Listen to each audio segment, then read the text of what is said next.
Hey YouTube friends, another piece of advice for my Christian brothers and sisters. When talking to members of the Church of Jesus Christ and Latter-day Saints Church, it's important, very important, to know your King James Bible and to know your defences of the Gospel in the King James Bible and speak to them in the King James language.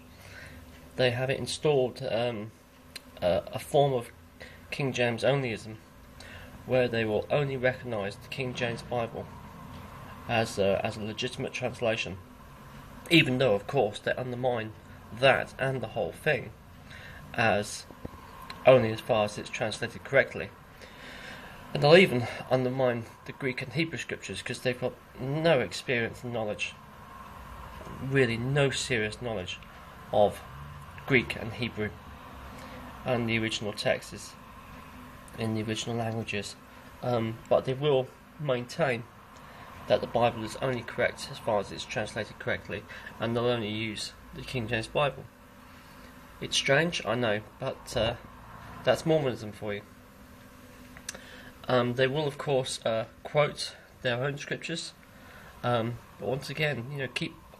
harkening back to the truth of the Bible and the reliability of it compared to these new scriptures they quote. Okay, and just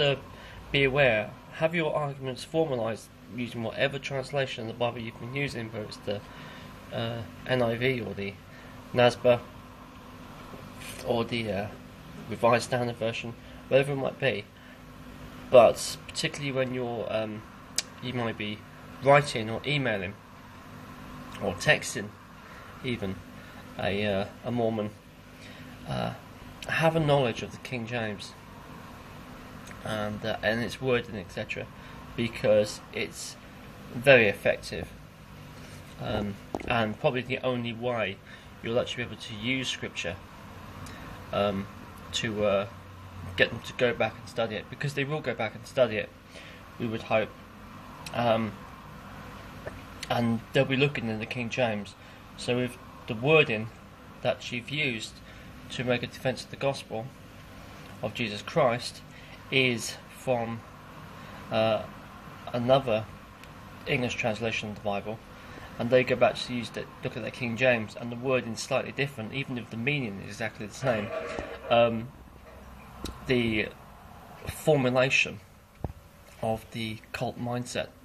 which has been installed into them will use that as an excuse to discount the words you've said. So use the King James Bible wherever possible when talking with Mormons, because like I said, that's the version they officially recognise. God bless.